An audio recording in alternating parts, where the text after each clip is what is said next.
Spurs managed to do all right without him. Yeah, seems too bad. Who needs Harry Kane? Who needs The him? Well, opposition dude. just said maybe Man City need him. Yeah. Pep Guardiola in this game. Just what was he thinking? I don't, it's not. I don't think it's a case of what he was thinking. It's more what was his squad thinking, other than pass the ball side to side. I'm gonna say not a lot, other than pass the ball side to Gave side. me flashbacks to Ashley Westwood in 2015.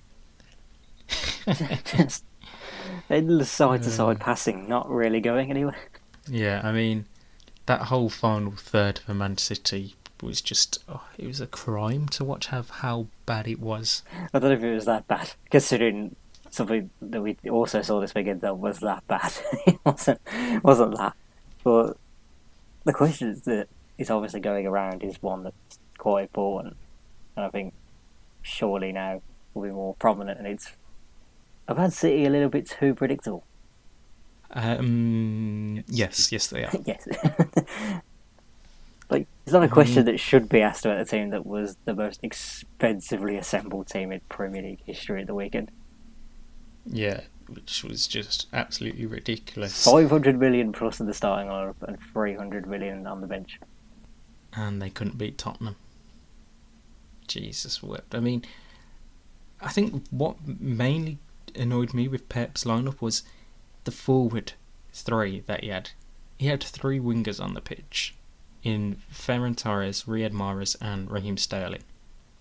Now, don't get me wrong, they'll all pop in with a goal or two throughout the season, maybe get about 10 to 15 across the season, but they're not going to be your proven goal scorer of getting 20 plus in a Premier League season, and it's desperately needed by City after watching yesterday's performance, because the final third for Man City, from my point of view anyway, was they got the ball into that final third and then they didn't know what to do with it, because them three players just weren't ever in the box, or only one of them was in the box, and it was easy for Hugo Lloris and the Spurs defence to deal with.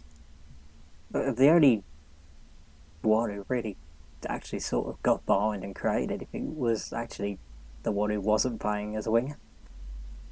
Yeah, which is crazy to suggest. The But three wingers, they create nothing and prove that neither one of them, none of them really are starters. yeah, and there's no wonder there's been talk of them really wanting to buy Harry Kane this window, because If I'm after Tottenham, I'm that not they taking Raheem desperate. Sterling after that one. Well, no, I mean he might have had a great Euros for England, but he seems to be carrying on his bad league form towards the end of the season into the start of the season for Pep Guardiola's side. Like, if we're sticking with And Euros points, there was actually a bit of a similarity watching Man City to how Spain were when they were not playing, say, Morata. yeah, 100% agree. They just don't offer anything going forward in their final third, and it's it's very lackluster as to how they do. Because whilst Spain did it in the Euros and City did it yesterday, dominating possession, unless you're creating them chances, it means bugger all when you've got, say, 60 to 70 odd percent possession. Exactly. Because it's literally just pass side to side, and then eventually you'll get it out wide, and a winger will cross it in, but it's straight into the goalkeeper's hands because no one's there attacking it. Yeah. Elsewhere, Benjamin Mendy. Yeah. Just what is that guy? Well, Gary Neville said it best in it. He can't defend. He can't defend in Mm. his thick northern voice. 50 million on a left back that's played his 50th game, Premier League game that is, yesterday, and he can't defend. It speaks volumes as to why he hasn't been Pep's first choice left back. Not just because of injury, but he's absolutely useless. Yeah. Sometimes it really is just the fullback's job to defend. Yeah. Like, it's good that they can attack and all that, but they're defenders at the end of the day. So they got to Yeah. at least Do have you that part down.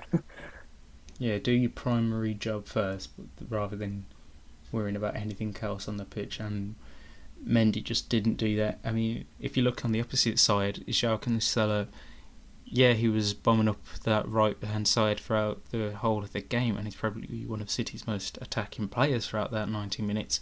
But when needed to, he was back defending, dealing with the likes of Steven Bergwijn and Dele Alli coming forward. Yeah, pretty much. It just maybe the problem actually with Man City was a fitness issue. Well, I think a lot of them have obviously been at international tournaments. Some of them have even come back like a week ago.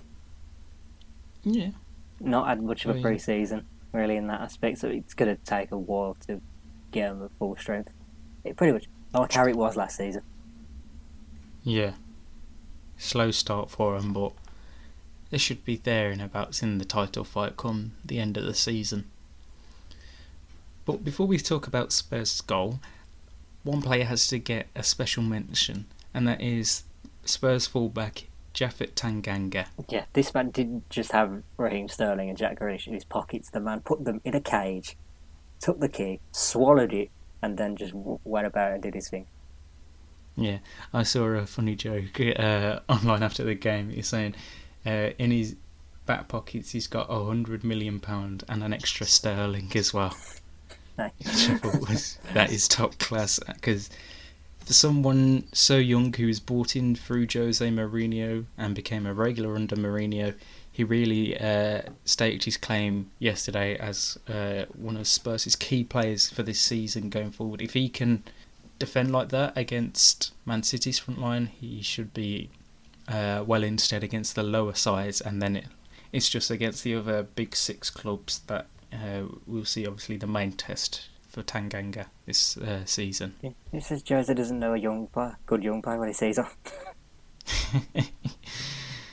Right, on to the Spurs goal now. It came 10 minutes into the second half from some great attacking play, ball over the top from, I believe it was Steven Bergwijn. That found Heung-min Son for the goal. Like, Son will get the praise, but I feel like Steven Bergwijn and Lucas Moura deserve their own praise as well. Yeah. I mean, that whole front three for Spurs were much better than Man City's front three. Yeah, they just offered more. Even though they did have a lot more space to do stuff. Yeah. I mean, that's the thing when you got two really attacking fullbacks who, at occasion, well, one of them doesn't know how to defend and the other is always having to come back from being so far forward. So that Spurs three was always going to have more space to attack into. Great finish from Son, though City's defending very questionable. Slightly. I know Nathan Ake is the one that's going to take the brunt of it, but could Ruben Dias be blocking that? Yes. He could be doing a lot better in that position. I mean, he's had his hands behind his back, so he's not going to get any claims against penalties for him. But then I think his whole body positioning was just really wrong. He seemed to be like going towards his left to try and dive into the way to block it rather than just moving fully across to the left and then blocking with his full body, and then he's left his legs wide open and the ball slid underneath him, which takes Ederson completely out of the game. I'd agree.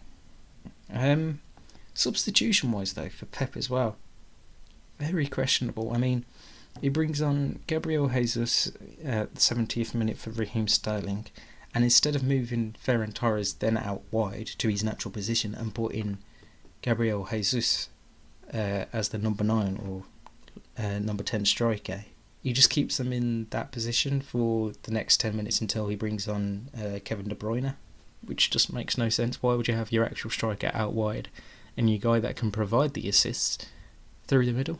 Yeah, that was a baffling one. Gabriel Jesus is the only number 9 on the pitch, and he's not the one in the middle trying to attack the ball to score. Just very baffling from Pep. Obviously, it's not the end of the world for both teams. For Man City, 2 weeks left of the window. Can they get that striker they desperately need, or if they don't, are they going to be struggling for them goals? Can they even afford it? That's the question. Well, yes. Because we know of course they fucking can. Yes, they can. Well, yes. But it's going to be very interesting final 2 weeks of this window to see can they get that striker they need, aka Harry Kane. Right. Gotta say though, before we move on to the next set of games, perfect start for Nuno, and how they set up was really good throughout this game. Yeah, like if it was the perfect message for him to send to Tottenham fans, this is what I'm implementing. Back me.